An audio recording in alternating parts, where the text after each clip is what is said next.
control the vertical.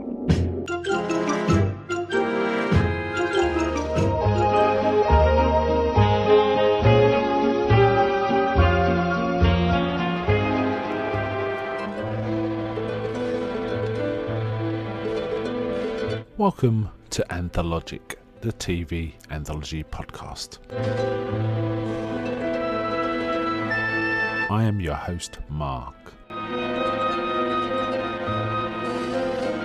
Anthologic is a podcast dedicated to exploring the good, the bad, and the odd of horror, science fiction, and the best of mystery, suspense, anthology shows and series on TV.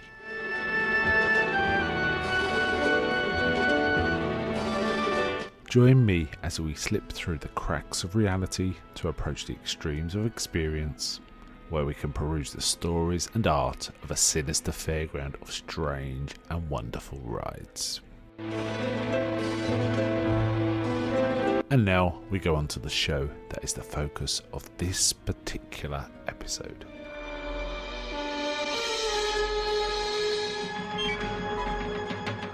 Welcome to this episode of Anthologic. We're your hosts, Mark, and today I'm joined by Sam. Hi, Sam. Hey. So we're talking about An Outer Limits. This one's episode 3, called The Architects of Fear. Episode 3 of season 1. Directed by Byron Haskin, who actually directed the last one we watched, The 100 Days of the Dragon. But bizarrely, this was made in terms of production. This one was actually made before 100 Days of the Dragon in the production line. But the networks or whoever decided on the order of the thing. So, and in many respects, it had a kind of similar vibe in terms of the way it was shot, didn't it? I think. A lot of use of shadow and stuff like that. Written by a chap called Meyer Dolinsky.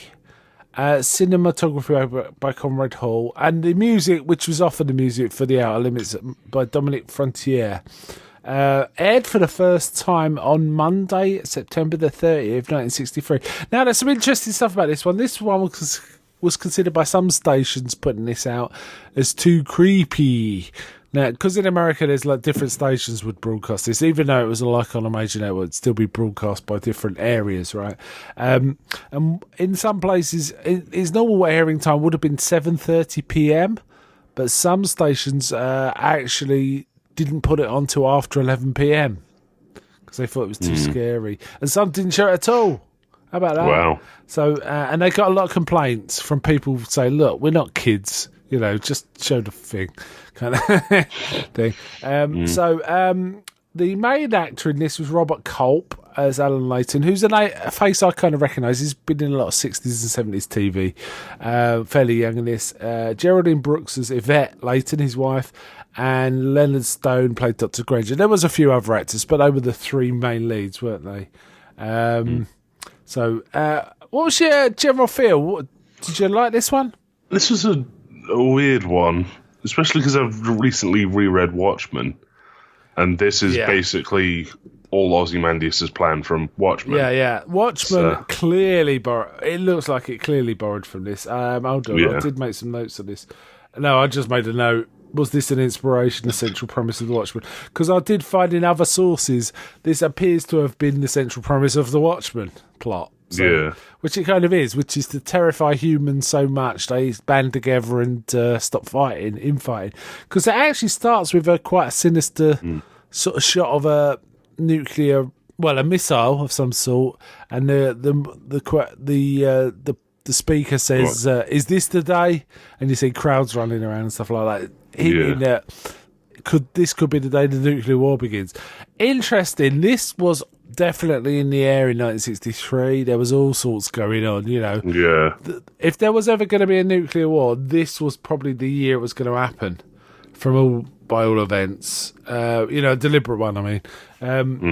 So it must have been quite intense, that kind of question, and that sort of zeitgeisty thing. It's not so much in the zeitgeist anymore. We don't worry about nuclear war. We worry about environment and stuff. Well, not as much as we used to. It was a constant threat. It was like the only threat, sort of during the 70s and 80s. So it starts with like men in a dark room, shady men in a dark room. Again, the vibe is quite similar to 100 Days of the Dragon for my, men making decisions. It's very conspiratorial. Conspiratorial and surgery, a strong surgery theme. Yeah. Right? So that was all in this. Basically, these men are saying we've got to do something about this, and they start putting their names in like a bowl, don't they? And then one gets drawn, and it's this Leighton chap. What do you think of Robert Culp's performance in this? It was pretty good, except when he was kind of going crazy.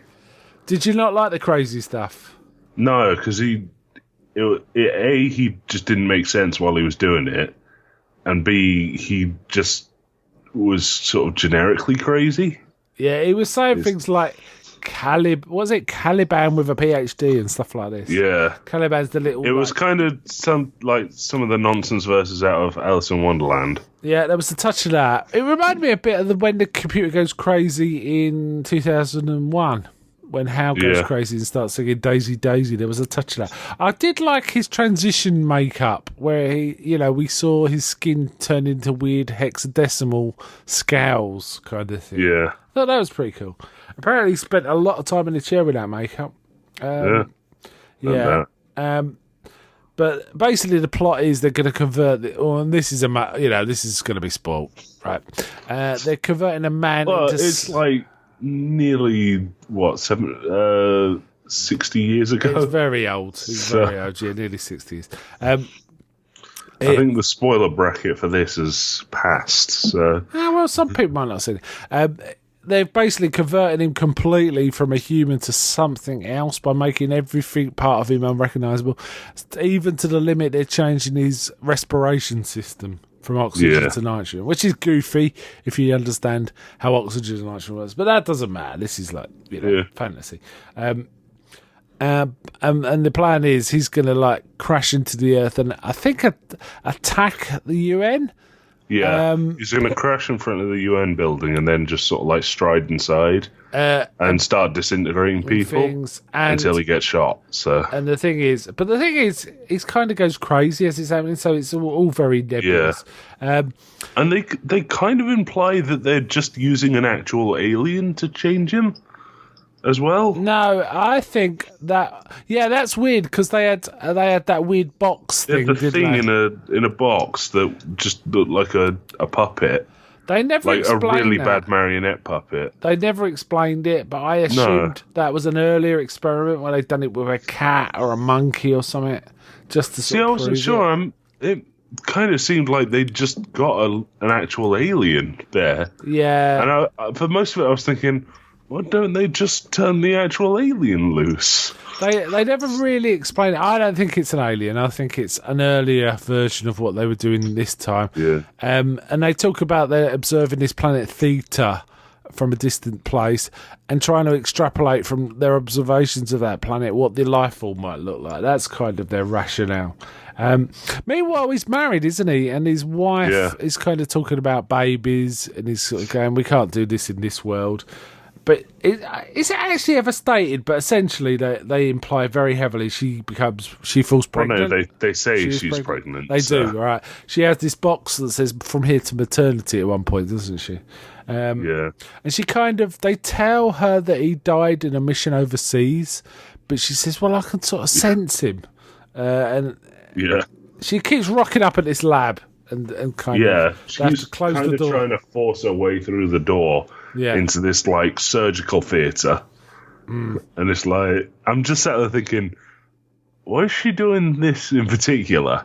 Yeah. The one guy that'll actually talk to her does talk to her and he's just there's not much more we can do. He's dead. Yeah. But she keeps storming back to the place and it's understandable that you would, but it's not very good filmmaking if you just keep repeating the same point. Yeah. So we kind of established there's a connection, but she kind of feels pain as he's being operated on, doesn't he? And I think we're primed to believe that he's going to suffer quite badly from all of this, but he's going to put up with the suffering for the good of mankind kind of thing. But she's kind of suffering too. And there's one point. She says, does she say something like, you got a grey hair? which is basically started the treatment, hasn't he? So he's starting to change. And he says, we got... What's it? He does something with a finger gesture, doesn't he? To sort of suggest she's protected, which comes back later.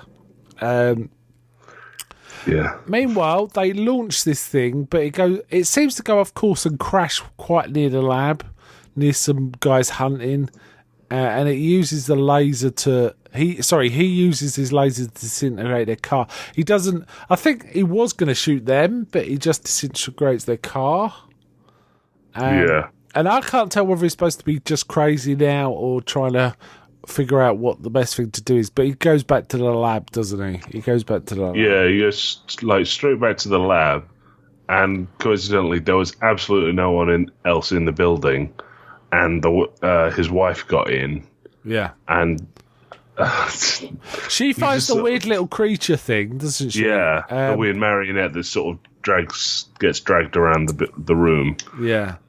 And then he turns up. Now, what do you think of this makeup and stuff? The bit where he was on the table and his mouth had sort of been covered up. Yeah, that was kind of cool. Yeah, but the full thing just looked like a bad Godzilla monster. It was. It definitely had a feeling of Godzilla. Apparently, they worked really hard on it, and the actor inside the suit was an acrobat, like a certain acrobat that used to specialise in doing shows of TV of mimicking an ape. He was a Hungarian acrobat called János Prohaska. And they worked quite hard on trying to work out the things, but it did look great. In the end, it did. It was supposed to have weird bird feet.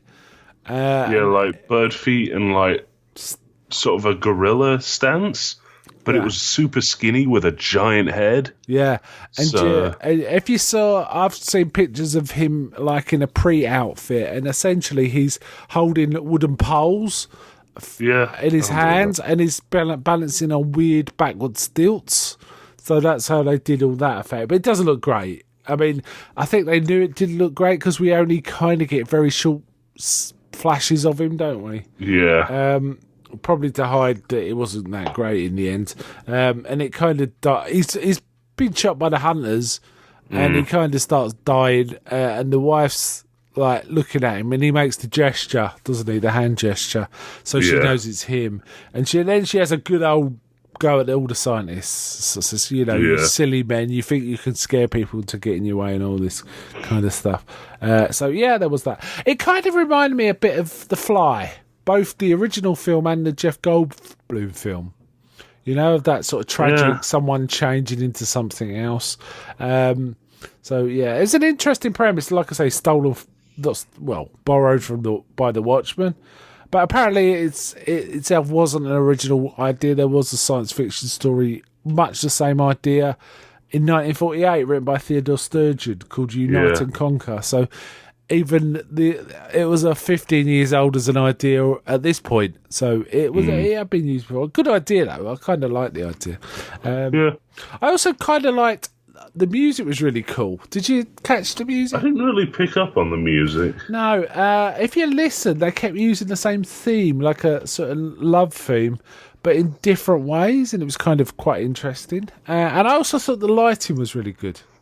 The way they used some of the lighting. There was a really good shot, I thought, where the wife's in the lab and he comes in as the creature, but her face is entirely black in shadow.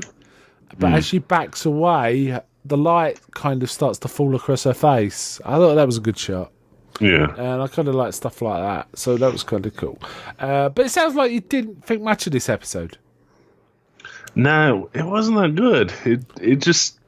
Because the acting was and the story was not too great. And it just went on so long.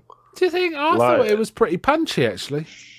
There was so we've described it in brief, but it's about half an hour before he even starts to get a visual difference. So and they just keep saying oh, we've done this, and this to your internal organs. Yeah, you'll be under. It is in a bad so- way, isn't he, as well? Yeah. It gets into a proper bad way. And he basically has to say not goodbye to his wife. He kind of just has to stop going home, basically, right? Yeah. And hanging around this lab and slowly getting worse and worse and going mad.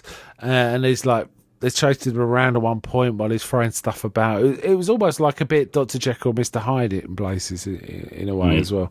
No, I have to say I like this one. It was a very solid one, actually. So not too impressed. No. All right then, fair enough. Okay then, we call it quits there then, right? Okay then. So bye from me, Bye. and until next time, is anybody out there?